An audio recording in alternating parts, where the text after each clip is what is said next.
Hello there guys and welcome back to the channel. So we are back again with another alliance war. I believe this is war number 8, season 21. So we are over halfway through and once again we got matched up against Kenobi.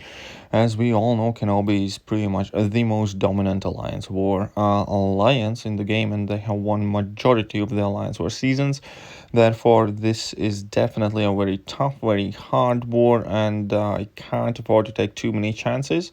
Now, first I need to go up against this Ebony Maw here on path 7 in section 1. That's also going to be my only fight in section 1. As we can see, my second node and the middle quote-unquote mini-boss are left open, so basically just need to deal with this more. Now, I was thinking whether I do want to go in and quake it, but kinetic transference and some other stuff, so I just decided to go in with Dr. Doom.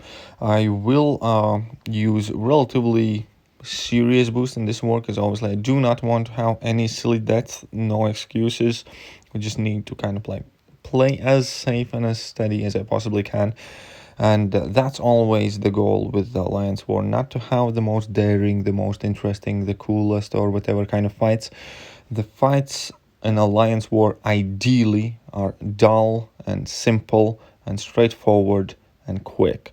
That is about as important in Alliance War as anything else, because obviously the main thing always, forever, is not dying. If you have a chance to save some potions and so on and so forth, that's neat, but that should not be the goal. The goal is always not to die, and do pretty much everything you can in order not to die.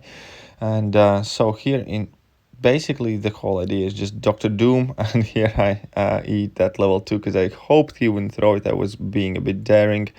But still, the whole idea obviously is to use my power control abilities, and with that to blitz through this Ebony Maw. I wasn't too worried about like eating a level 3 or something along the way. The main thing isn't just to have the fight under control. Now, I did make some mistakes there, and it definitely doesn't leave like a perfect look, but as we can see at this point, the fight is like well under control. Dr. Doom has the advantage of being able to chain his heavy attack from his combo. Therefore, you can typically just keep knocking him down, and you don't gain falter frequently. And that was it for section 1. Now, section 2, I have considerably more fights. I'm going to be taking the bottom fight that leads into section 2 on the right side. Then I'm going to be doing path 9, which is a path I don't get to do too often. And then also the fight that kind of like goes out of the right section, path 7, 8, 9. So first off, this is the encroaching stun stupefy, and in this case there is Juggernaut. Now first and foremost, this node design is extremely frustrating, because if encroaching stun catches you, you're stunned for days. Now, there is an argument here that Juggernaut isn't really the hardest hitting champion, and with the relatively large boosts that I was sporting, I would have likely survived getting stunned, because I have class advantage. Juggernaut doesn't hit too hard. I do have limber, but still obviously the ideal point is not to get stunned. I did activate Indestructible 3 boost here, again, just to be extra safe, so it can absorb some damage should I get stunned. So we can see here the first encroaching stun kicks in just in time. Now, I know that many people have the timing down there where you start charging with Quake like 5 or 7 seconds in the fight, and then you have these timers kind of like set and coincided better. For me, typically that leads just to a bit more confusion and more unnatural playstyle, and I start charging Quake's heavy attack immediately from get-go, and I have done a lot of encroaching stun fights with Quake, and typically it works out. There have been times when I occasionally get stunned, but for most part Quake manages to bypass that encroaching stun. For those of you who do not know, if you happen to be charging heavy attack or have an active concussion on the Juggernaut at the time encroaching stun timer would expire, then you ignore the node. If you're not charging heavy attack, if opponent is not concussed, then you still get stunned. So that's kind of like the thing that you want to keep an eye out for. Now, next up, we have this one eye opened and stunning reflection node. So basically, I just don't want to stun this Hyperion at all. And that is going to be the key. So I'm not going to play Doom in kind of like a standard rotation here at all. I'm just going to be trying to nullify his power gain buffs and then drop my level 2s, because I wasn't entirely sure whether I am okay to throw Dr. Doom's level 3, because that comes with a passive stun immediately. So I didn't want to risk that, so the plan was here simply go from level 1 to level 2s, drop the level 2s, consistently try and keep nullify those power gain buffs, and try and finish out the fight that way. And Doom as a rank 3 6-star, even without that Fury buff from level 3, does hit quite hard with the class advantage with the boost. So we can see that the fight doesn't really last too long, 50 seconds, without getting that massive Fury from level 3. So this was a fairly straightforward fight. I was maybe somewhat concerned about it, but turned out to be super simple. Now we have this MODOK here against the Window of Opportunity, Stun and Empowered Immunity. MODOK is a stubborn defender, but he's also a metal defender. So that's why I have my rank 3 6-star Magneto here. That Magneto is a rank 3, even though he has so much lower PI than Dr. Doom did. And here we can see that basically while the red timer is active, I don't want stun MODOK. But what Magneto's ability accuracy also can do, we're going to see it in a while, that this node is quote-unquote gonna go away completely. It like prevents that cycle from resetting or something. So as soon as I noticed that node, that timers have gone, at that point I just started playing parry heavy, because why not, right? The timer isn't there anymore. Seemingly I am able to stun MODOK at will. Nothing bad is happening.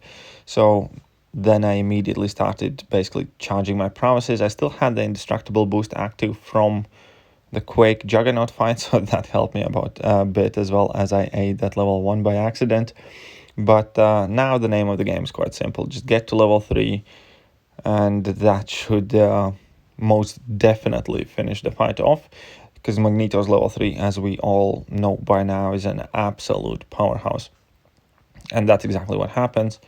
Very simple fight. Magneto is so good against metal defenders and many different matchups, and as we saw here, he even completely bypassed that stunning reflection or whatever, Window of Opportunity stun, or however it's called.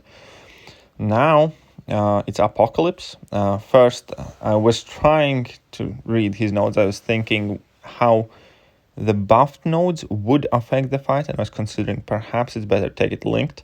And if it would have Rich Get Richer node active, I would likely have had taken this fight linked. But that other improved power gain kind of like scared me off a bit. I was still considering it, because with Get Richer, I could arguably have a better fight, either with Magneto or Dr. Doom, because Magneto would consistently have that Unstoppable and Promise buffs active, and that would give me 2 buffs versus Apocalypse's none. Or Dr. Doom would have the Fury buff active extremely early on in the fight, and Apocalypse doesn't really have any active buffs, so I would still end up getting more power. However, considering there is that powerful from afar node and kinetic transference, I got a bit scared from that improved power gain node, and I just waited up till everything is clear, and then I decided to come in here with Dr. Doom. And again, the plan is quite simple. Dr. Doom actually thrives in these powerful from afar nodes, because every time you drop that heavy attack, every time you nullify that power gain buff or stagger it, you gain a power gain buff of your own, and that helps you tremendously. So now I'm basically in my first level 1, and the fight just goes in your standard Dr. Doom loop. There's nothing too crazy about it. There's going to be nothing special. I'm not going to bother like trying to bait out Apocalypse special attacks. He only has 2 persistent charges, so that means he can get parried. So it means I can block him. He's not going to block, break, and stun me. So yeah, Apocalypse on kind of like relatively random nodes isn't really the hardest defender. Yes, he has tricky to hit special attacks, but aside from that, there's not too much going on. And at this point, Doctor Doom's just having his way with poor Apocalypse. But that is also the last fight of my war, so I didn't die. However, we did end up losing to Kenobi. We really aren't having the best Alliance War season, but we're still on the course to finish in Masters. But hopefully you guys enjoyed the video, and if you did, hit that like button, hit that sub button, hit all the buttons, and I'm gonna catch you guys soon. See ya!